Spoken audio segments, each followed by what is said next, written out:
So after my ridiculous WWE Pro Wrestling is Dead meltdown yesterday, WWE delivers a banger episode of Monday Night Raw. What's up, everybody? It's Grim. And I'm like freaked out of my mind now because I was all of the brain yesterday with this full meltdown. If you guys saw my last video, that wrestling is dead and it sucks now and it's not even worth watching. And I guess I'll see what Cena's going to say tonight from Boston. And what do? The match that I thought should have been Cena's last match against Dominic Mysterio was his match on Raw last night. It was great. And Cena's the new Intercontinental Champion. And people are hype. I'm hype. Everybody's happy, right? There's some caveats about it, which I'll talk about in a minute. But the other discourse is Nikki Bella turned heel on Stephanie Vacker. And it's like, all right, Sean Ross Sapp, I'm going to say it. You know, he started this discourse on Twitter where he's like, so Nikki Bella's come back. She's lost 3 matches, and now she's going to challenge for the title. How does that make any sense? Valid. Okay, valid, but, let me say but, okay, because you got to like the video, subscribe, tap the bell, turn on notifications if you want to see Nikki Bella's butt. No, I'm not showing you Nikki Bella's butt. What I am going to say about butt is she's a legend. It's not like she's new here. You know what I mean? It's not like she's just some mid-card star roiling around, losing matches, and then getting title opportunities, which has happened plenty in the past. It doesn't make any sense, but they do it. But, like, I look at Nikki Bella as, like, a legend. Like, Nikki Bella's a former world champion. Like, former world champions don't, like, come back and say, I got to hit the circuit and rack up some wins. Like, Sting just comes back and has a title match. Goldberg just comes back and has a title match. I'm not saying that Nikki Bella's legendary level as them, but in the women's division, Nikki Bella very much is. Nikki Bella's a legend of the women's division. If she wants to come back and have a title match, fine. And also, and because she's a former champion, and because she's a former, legend, current legend, but, former top character, like to come back and to lose 3 matches is frustrating for your character, that now you're going to turn heel on the champion and say, well, maybe I lost those other matches, but I'm going to win this belt, and I feel like there's compelling story there. And what Sean Ross Sapp is saying, while valid, is a very non-compelling story. Oh, Nikki Bella's back, folks, and she just beat B-Fab, and it's like, then you'll all be saying, why'd they bring back Nikki to better than their people? It's like the complaining. And Sean, bro, come on, Sean. Dude. The thing is, Sean, we're in positions of influencer. Everybody knows who the fuck we are. We have a lot of haters. We have a lot of people that defend the shit out of us. You know what I'm saying? And me and Sean are buddies. And I'm not starting shit with him or fighting with him. Sean Ross Sapp and I go way back. But we're allowed to have a wrestling disagreement, and me and Sean can have a wrestling disagreement. And in this situation, I very much disagree with you, Sean, that I see no problem with Nikki Bella doing that story. Had somebody else, that made absolutely no sense. Like B-Fab. Oh, B-Fab. When was the last time B-Fab won a match? And then all of a sudden she's challenging for the world title. Even it doesn't make sense, but they still do it. Coming from a booker standpoint, I book wrestling. I book GTS wrestling for the last 10, 12 years successfully. That storyline makes sense, that a former champion coming back gets a title shot. We just did it on GTS. Yeah, we just did it. Why is this guy coming back and getting a title shot? Well, because he's a former legendary champ. So now moving on. The show was great. Monday Night Raw was awesome, which I was not expecting. Okay, the situation with CM Punk and Logan Paul was entertaining. But what everybody wants to talk about, John Cena winning the Intercontinental title. He calls out Tom. He wins the match. It wasn't clean. People say, well, it should have been clean. Well, you know what I think? I think that it's awesome that, John Cena's coming back and getting these accomplishments. He's winning the 17th world title, which nobody's ever done. He's winning the Intercontinental titles, and now he's Grand Slam. But, I think those things are kind of reversed. Now looking back on it, I'm glad when Cena won the title at WrestleMania, but I didn't like the heel thing. But I liked when Cena won the title at WrestleMania, so that was awesome. But like, yeah, but now to then chase down, it should have listed. I don't know. I mean, I guess it works. What do you think? Does it feel like a step backwards? It's like doing less. You know what I mean? Because, the WWE title is the grandest, most combined title of all time, and the Intercontinental title is a mid-card title. It feels like very much like I went backwards and got a mid-level accomplishment. That was the only stink of it that I had. But, like, I loved it because it was an accomplishment for Cena, and I think that's his best match up for the finale. I think he should have a rematch with Dom for his last match, and then that's where he loses the belt back to Dominic, and Dominic's a 2-time champion, and John Cena puts over a legitimate new star. They say, oh, you should put over a new star, and it's like, yeah, but you never know where that star's gonna go.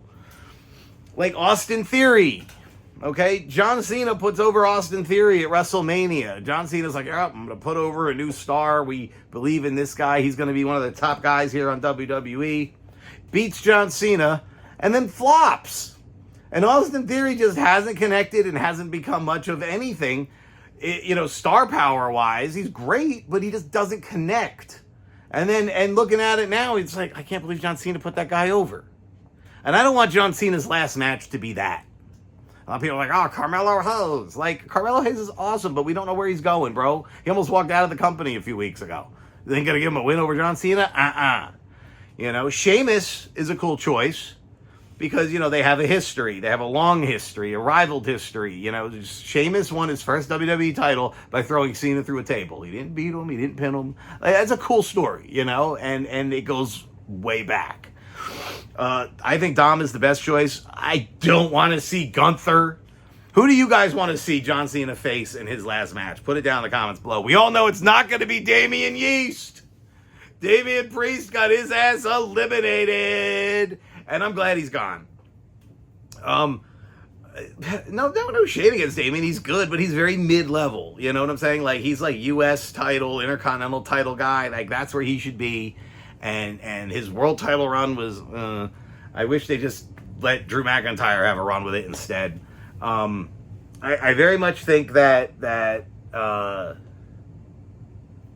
McIntyre should have been in Damian's place in that time. And Damian lost. So he's out of the tournament. He lost to Rusev. I definitely thought Rusev was definitely going to lose. They brought back Rusev to put guys over. And now all of a sudden Rusev's getting a push. So's Aleister Black. They're pushing Aleister fucking Black on SmackDown against Cody Rhodes. Well, y'all remember what happened the last time Aleister Black and Cody Rhodes had a feud? It was on AEW. It was like 5-ish years ago, I guess. Maybe 4. And Cody Rhodes and Aleister Black were fighting. And it was at Newark. And I was in the front row right there. And Cody made eyes with me as he had Aleister Black. Cody looked at me like this.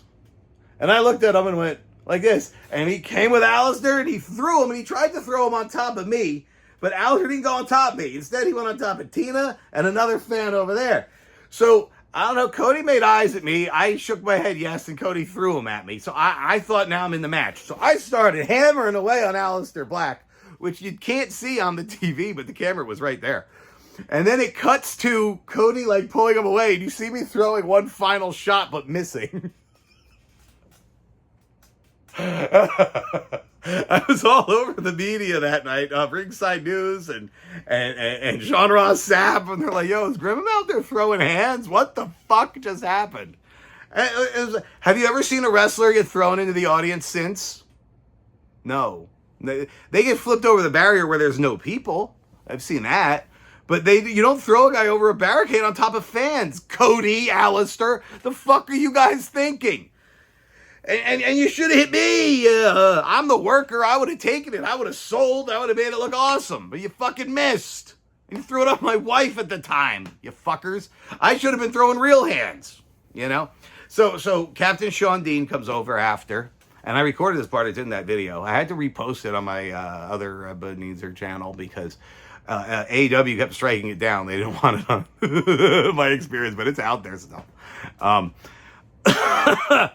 So Captain Sean Dean comes over and he's talking to me and he's like, bro, you're not part of the show. And I'm like, well, Cody made it seem like I very much was. I know Cody, we're workers.